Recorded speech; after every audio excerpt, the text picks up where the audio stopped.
आपको present perfect के बारे में पढ़ाएंगे।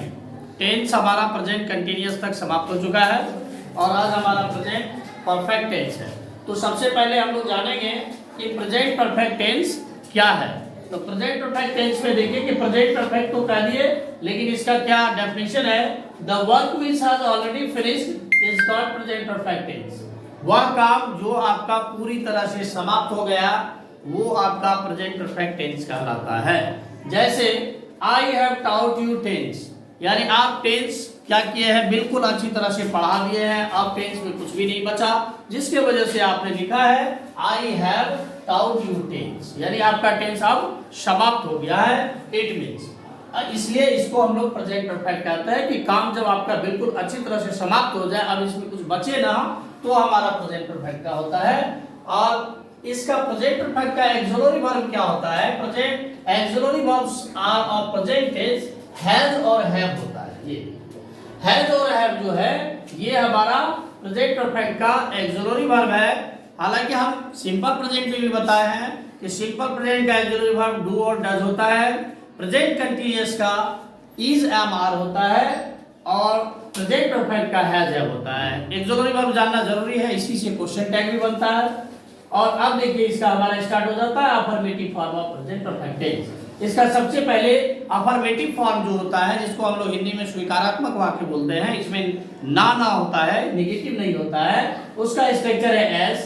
S stand for subject, has और हैव। जो ऑक्सिलरी वर्ब आपने देखा यहाँ हैज और हैव था। और V3 सबसे आम बात, अभी तक V3 का यूज नहीं हुआ था। सिंपल प्रेजेंट में V4 का यूज हुआ था, सिंपल प्रेजेंट में V1 और V5 का यूज हुआ था, जबकि आपको प्रेजेंट कंटीन्यूअस में V4 का यूज हुआ था। यहाँ V3 का यूज हो रहा है। अब देखिए इससे हम एक सेंटेंस बनाए हैं, she has beaten me at my fault. She है जो हमारा सब्जेक्ट हो गया, हैज और है, शी के साथ हमारा हैज लगता है। फिर आपका बीटेन है, बीटेन पर गौर कीजिएगा कि बीटेन क्या हमारा बीट इसका V1 है, यानी बीट मीन्स होता है पीटना।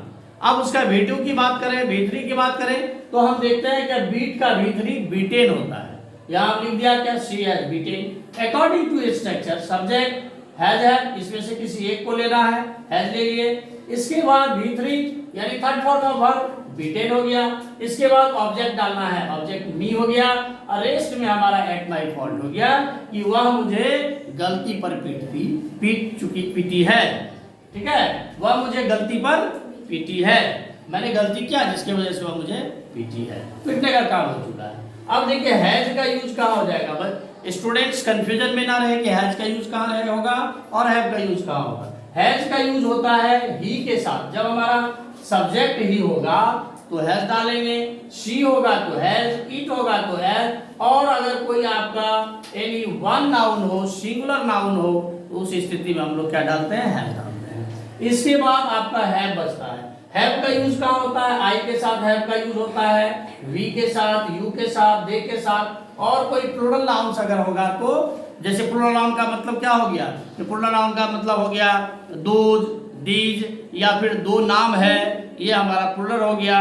या सिंगुलर से प्लूरल बनाते समय जो प्लूरल होता है, बुक्स हो गया, पेन्स हो गया, कॉपीज हो गया, ये सब हमारा प्लूरल, तो उसके साथ हमारा क्या लग जाता है, हैव का यूज करते हैं हम। अब इसका नेगेटिव फॉर्म देखिए। नेगेटिव फॉर्म में जानते हैं नेगेटिव का मतलब होता है नकारात्मक। नकारात्मक मीन्स नोट, यानी नोट को डाल देना है। हैज हैव के बाद हम क्या करते हैं, नोट को डाल देते हैं और सारा स्ट्रक्चर एज यूजुअल रहता है। या आप इसको अगर चाहते हैं कि नहीं थोड़ा शॉर्ट फॉर्म में हम बनाएं, तो हम क्या करते हैं, सब्जेक्ट डालते हैं हैजंट, यानी has plus note, hasn't abbreviation form of has note का, हैजंट, हैवंट, B3 OR, दो में से आप किसी चीज को डाल सकते हैं। जैसे एक एग्जांपल देख लीजिए, I have not brought this pen, मैंने इस कलम को नहीं लाया है। ब्राउट मींस लाना, ब्रिंग मींस लाना, ब्राउट उसका V3 हो जाता है, तो ब्राउट हो गया। या I haven't brought this pen, मैंने हैव और नोट को ऐड करके यहाँ हैवंट कर दिया, तो हैवंट ब्राउट दिस पेन। अब इंट्रोगेटिव देख लीजिए, आपका तीन फॉर्म हो गया, एक affirmative, negative, interrogative. Interrogative form में क्या है कि प्रेजेंट परफेक्ट का, आप हर इंट्रोगेटिव फॉर्म में आपने देखा होगा कि ऑक्सिलरी वर्ब को हम पहले ले आते हैं, तो आप यहाँ ऑक्सिलरी वर्ब को पहले ले आए, हैज और हैव को पहले ले आए, फिर सब्जेक्ट V3 OR। अब देखिए have you bought a new car, क्या आपने एक नई कार खरीदी है। यानी आप खरीद चुके हैं, आपका ये फिनिश हो गया है। और अब आप देख लीजिए अफर्मेटिव, नेगेटिव, इंट्रोगेटिव हो गया है। ये टेंस हमारा कंटिन्यूसली चल रहा है। टेंस पढ़ाने के बाद हम वॉइस पढ़ाएंगे, वॉइस के बाद डायरेक्शन पढ़ाएंगे, फिर सब्जेक्ट वर्ब एग्रीमेंट होगा। तो इस तरह से हम बढ़ते जाएंगे। और अगर आप इसमें किसी तरह की त्रुटि है या प्रॉब्लम है तो आप हमें कमेंट के जरिए बता सकते हैं। If you like it then subscribe. और ये हमारा कंटिन्यूस चलता रहेगा। ओके।